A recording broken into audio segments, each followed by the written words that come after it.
just trying to survive and learn to love along the way.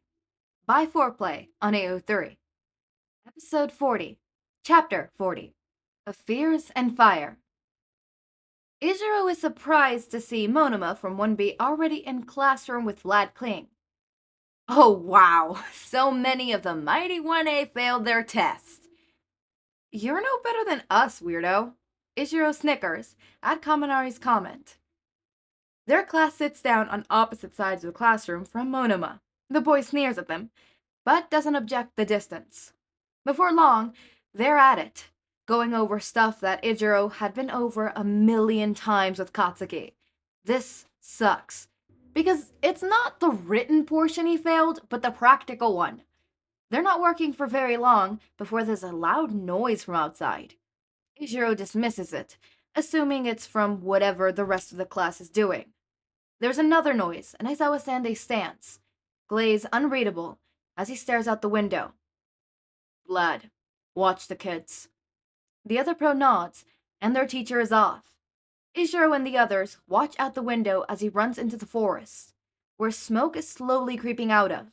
It's silent for a few moments before another noise sounds out, much closer than before. He tries to focus on his work, but whatever's going on is just distracting enough that he can't continue.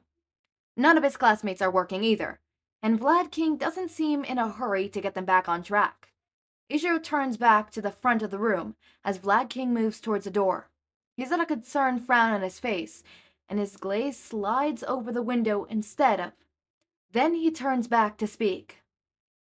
Stay here. I'm gonna go see what's going on. Oh man, Aizawa Sensei is gonna be so mad when he returns and sees that Vlad King left. Not 2 minutes after he's gone, the door cracks open again, and Eijirou turns back to his books, expecting Aizawa Sensei to be disappointed that they're not working. He doesn't look up until he's grabbed and then thrown across the room.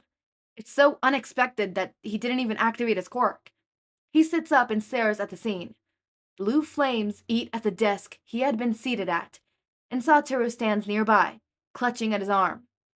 Eijirou stands and shuffles over to his classmate, looking to the front of the class. There stands someone that is definitely not Aizawa Sensei. The man is heavily scarred, blue fire in hand, with a manic grin on his face. Now that I've got your attention, I need some information. Like we'll tell a villain anything. The cry comes from Satoru, still standing near Eijirou's flaming desk. The villain gives him a bored look and shoots fire again, catching Satoru's side, as he doesn't dodge fast enough.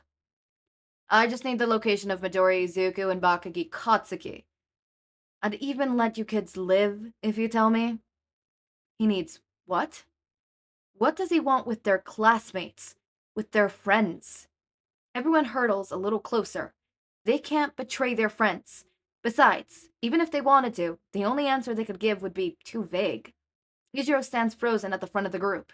He doesn't know what to do. They haven't trained for this. He makes eye contact with Satoru, and finds a grim look on his classmate's face. Fine. Looks like I get to pursue you then. The villain turns his hand towards the group of them, and Eijirou hardens himself as the man releases his quirk. The others hide behind him, trying to stay out of the way of the blast of fire directed at them. He squeezes his eyes shut in preparation for what's to come.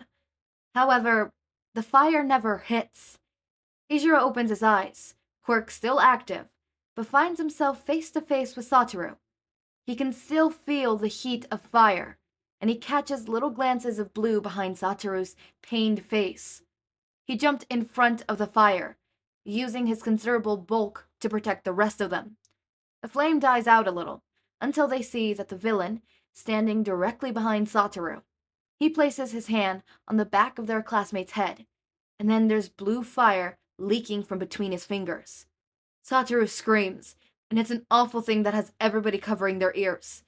Eijirou leans forward, reaching for Satoru, but the moment he does, the boy's eyes roll back in his head, and the villain lets go of him, letting him fall forwards.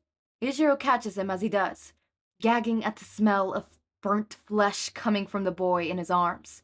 The villain raises his hand again, and Eijirou carefully puts Sato down. trying to get him out of the way as he hardens and stands, covering as much space as he can in front of his friends as the fire reaches them.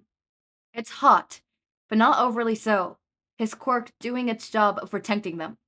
It's gone just as quickly as it arrived, but Eijirou does not lower his arms. He keeps them crossed in front of his face, peeking out above to see what the villain is doing. He looks gleeful for a second, glancing down to where Satoru lies. Eijirou looks down as well, and he can't tell if the other boy is breathing. The villain roughly kicks his body to the side and ignores everyone's cries of protest as he meets Eijirou's eyes. As soon as he does, as his face changes, going from gleeful to angry in a matter of seconds, he sets a wall on fire. The villain doesn't give them time to process that, and turns his blue flames back on them. Eijirou hears a cry of pain behind him, and he tries to widen his stance to protect them better. He doesn't know how long he could last. He's already exhausted from a whole day of training his quirk, and this isn't the first late-night remedial class they've had. He can feel his quirk wavering, but he pushes himself. He needs to last until Aizawa-sensei returns. He can feel the pain now, his quirk failing in his arms and not letting the fire touch him.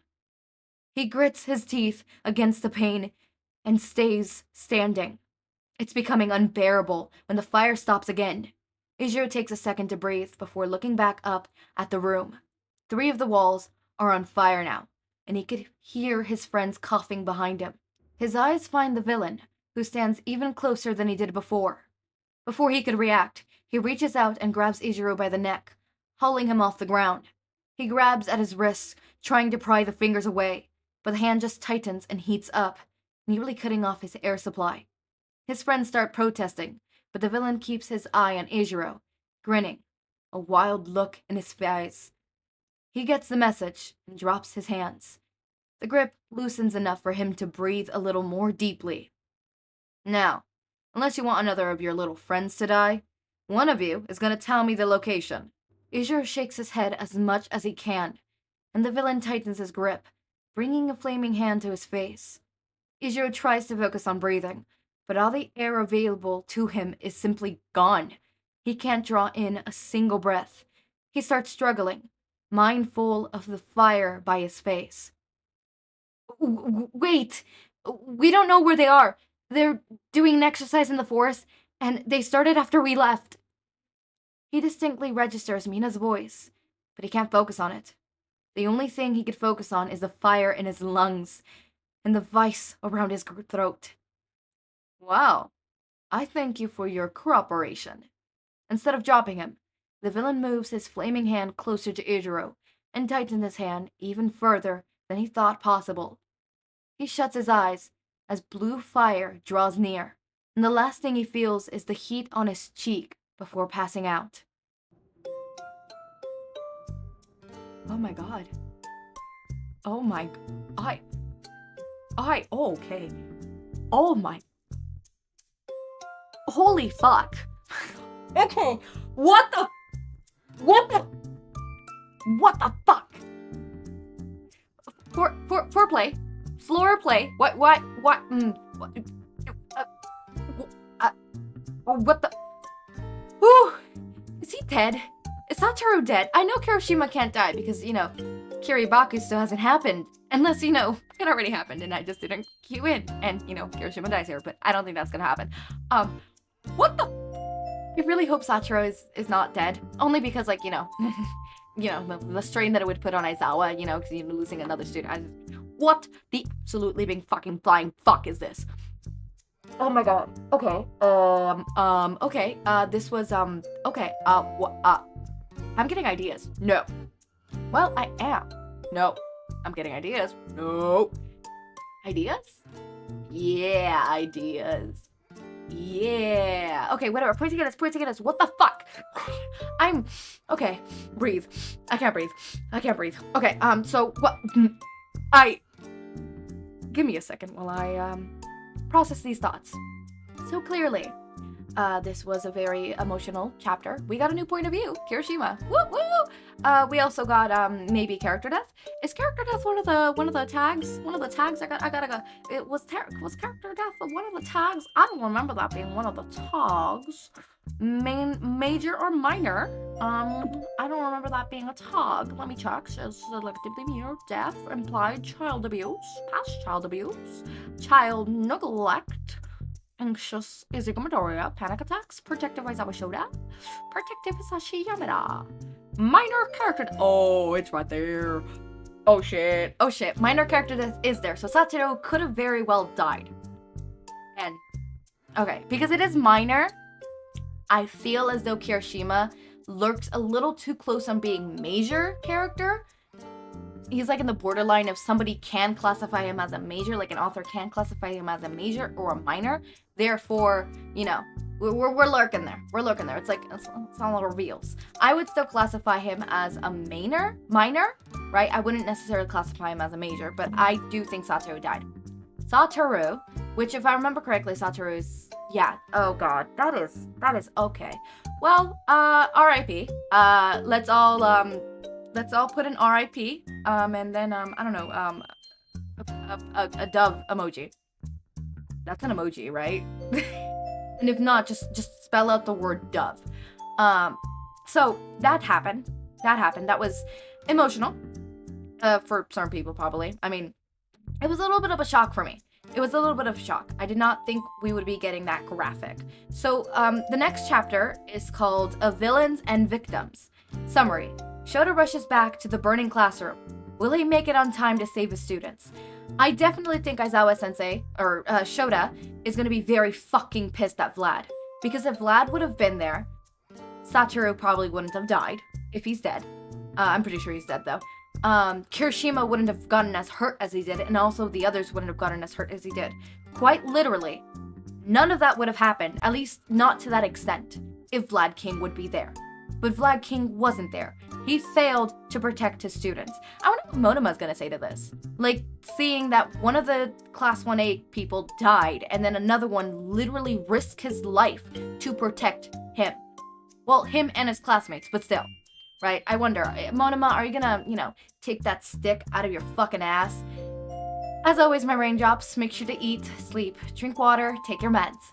Have a wonderful day or night. Link to my Discord server and socials are down in the description. Forgot my own outro.